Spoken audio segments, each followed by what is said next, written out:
উত্তর কলকাতার এনজিও আমার অধিকার 12 কন্যার গণবিবাহ দিলেন। উত্তর কলকাতার বাগবাজারে পৌরপিতা বাপি ঘোষের উদ্যোগে ও এনজিও আমার অধিকারের ব্যবস্থাপনায় সম্পন্ন হল 12 কন্যার গণবিবাহ।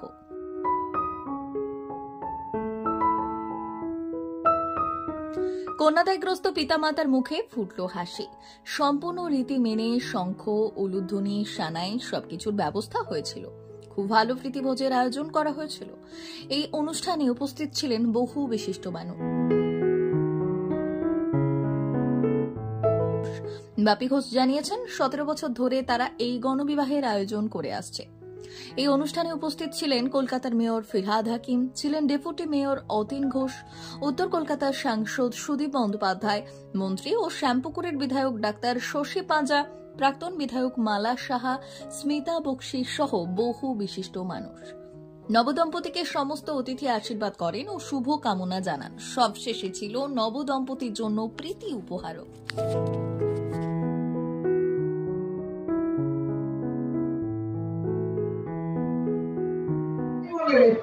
চাঁদের হাট, চাঁদের পাহাড় অবশ্যই, কিন্তু সব থেকে বড় কথা হচ্ছে আমি বেশ কিছু মানুষকে, কয়েক হাজার মানুষকে, 5 থেকে 6,000 মানুষকে এবং আমার কণ্ঠ যতদূর পর্যন্ত মাইকের আওয়াজ HPLC টেস্ট করে বিজয়ের জন্য অর্থাৎ থ্যালাসেমিয়া আন্দোলনের সৈনিক হিসেবে এটা আমার কর্তব্য। মাননীয় মুখ্যমন্ত্রী মমতা বন্দ্যোপাধ্যায় তিনি 2011 সালে যখন প্রথম মুখ্যমন্ত্রী হলেন তখন 4টি সুপার স্পেশালিস্ট হসপিটালে হেমাটোলজি ডিপার্টমেন্টে তিনি HPLC টেস্টের ব্যবস্থা করে দিয়েছেন। আমি এই বার্তা ছড়াতে চাই, আলো দিয়ে বাড়ি সাজান, অতিথি আমন্ত্রণ করুন, অনেক টাকা অনেক সাজান, কুস্তি বিচার করুন, দয়া করে HPLC টেস্ট করে বিবাহ দিন।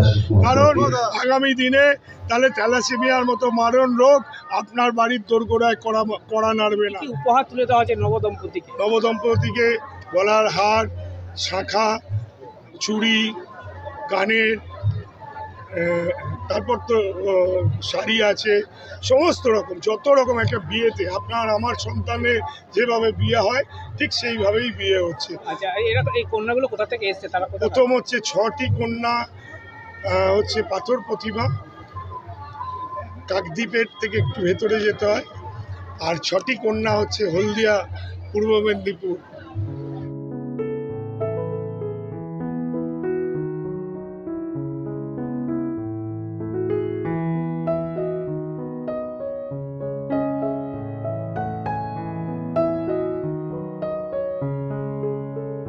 উদ্যোগে 12 কন্যার বিবাহ কয়েক বছর উত্তীর্ণ হয়েছে, 17 বছর। আমি বারবার বলি যে এত সুন্দরভাবে বাগবাজার, এমনিতেই তো ধন্য বাগবাজার বলে পুস্তক পর্যন্ত কত বড় প্রকাশিত হয়েছে।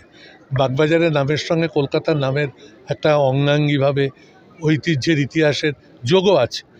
আজও বাগবাজারের সার্বজনীন দুর্গোৎসব, সে দুর্গা মায়ের প্রতিমা সারা বাংলার বুকে এত আকর্ষণীয় প্রতিমা কোথাও হয় বলে আমরা মনে করি না। সুতরাং একদম তালে তাল মিলিয়ে এই প্রান্তে এত সুন্দর একটি কর্মসূচি হচ্ছে। এখন আমাদের পশ্চিমবাংলায় এই ধরনের বিবাহ অনেক হয়। লায়ন্স ক্লাব ইন্টারন্যাশনাল, 3T2 বিয়ান ওরা করে, পরেশ পাল করে, আমাদের প্রাক্তন কাউন্সিলর গৌতম হালদার সে করত, তার অবর্তমানেও সেটা হচ্ছে। আর বাপির এটা ক্রমশ বছরের পর বছর আরও ভালোভাবে হচ্ছে। ওকে সাধারণ মানুষ সকলে সমর্থন দিক, এইটাই কাম্য।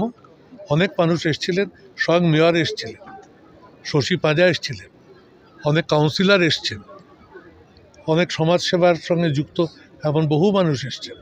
এই ধরনের কর্মসূচিকে আপনারা উৎসাহ দিতে এসছেন, আপনাদেরকেও শুভেচ্ছা জানাচ্ছি। কন্যা দায়গ্রস্ত পিতাদেরকে যারা এই কাজ করেন তারা পুণ্য লাভ করেন। সুতরাং এটা অনেক ভালো কাজ। প্রকৃত সমাজসেবা কাজের মধ্যে যেগুলো অত্যন্ত বড় কাজ বলে চিহ্নিত, এই কাজটি নিঃসন্দেহে প্রথম সারির দিকেই থাকবে। ধন্যবাদ।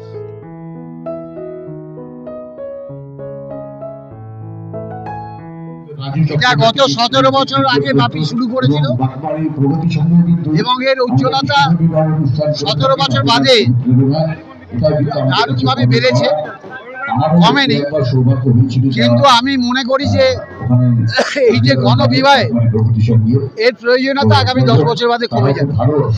মমতা ব্যানার্জির কন্যাশ্রী, রূপশ্রী প্রকল্প, বিবেকানন্দ স্কলারশিপ, হায়ার স্টাডির জন্য সরকারি গ্যারেন্টি হয়ে লোন, এই সব কিছু আগামী দিনে নারীদের শিক্ষায়ন, পাশাপাশি নারী স্বাধীনতা, নারী স্বাবলম্বিতা বাড়বে। ফলে আজকে আগামী দিনে বাবা মা তার কন্যাকে কন্যা দায়গ্রস্ত ভাববে না, দায় ভাববে না, কন্যারা আগামী দিনে বাবা মার সম্পদ হবে। তো সর্বদাই ঈশ্বরের কাছে প্রার্থনা করব, জগন্নাথজির কাছে প্রার্থনা করব যে আগামী দিনে বাপি এই যে আমার অধিকার দিয়ে নারী অধিকার এবং সে সৃষ্টি করার যে কাজটা করছে এর প্রয়োজনীয়তা আগামী 10 বছর বাদে কমে যাবে। আসলে সমাজসেবার আর এক নাম রাজনীতি, রাজনীতির আর এক নাম সমাজসেবা। আমাদের রাজনীতিতে আসা সমাজসেবার কাজের মধ্যে দিয়ে যে বাপিও রাজনীতিতে এসছে। বাপির প্রথম পরিচয় ছিল আমার অধিকারের মাধ্যমে সমাজসেবার কাজ করা, তারপর বাপি রাজনীতিতে এসছে, কাউন্সিলর হয়েছে। সর্বতই রাজনৈতিক কর্মীর প্রথম পরিচয় a political worker being a social worker. তো একজন রাজনৈতিক কর্মী যদি সমাজকর্মী না হয় তাহলে তো রাজনৈতিক কর্মী হিসেবে তার পরিচিতি হতে পারে না। ফলে সামাজিক কাজটা করা রাজনৈতিক হিসাবে আমাদের দায়বদ্ধতা, এই কাজটা করতে হবে, সেটাই বাপি করছে।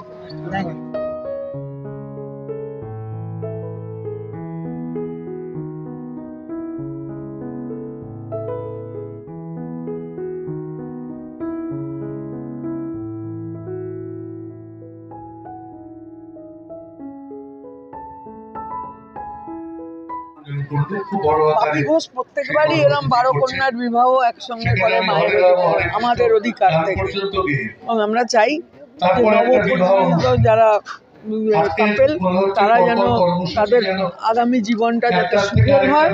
এবং এই প্রোগ্রামটা জানুয়ারি মাস পড়লেই আমরা অধীর আগ্রহে থাকি যে বাপি ঘোষের আমার অধিকার কবে আবার শুরু করবে। আর আমরা চাই এইভাবেই যেন বাপি ঘোষ মানুষের পাশে থাকে। বাপিরা এক এক করে 12 বছর ধরে 12 কন্যার বিয়ে দিচ্ছে। 12 বছরই আমি আসছি। এর মতো মহৎ কাজ পৃথিবীতে আর কিছু হয় না। বাপিরাকে ভগবান আশীর্বাদ করবে। আর এই যে 12 কন্যা আর 12 ছেলের যে একাদ হচ্ছে, অনেক বাবা মা সক্ষম নয়, বাপিরা সেই সক্ষমতাকে নিজে কাঁধে নিয়ে এই কাজটা করছে। ওপরের ভগবান বাপিরাকে দেখবে। নমস্কার।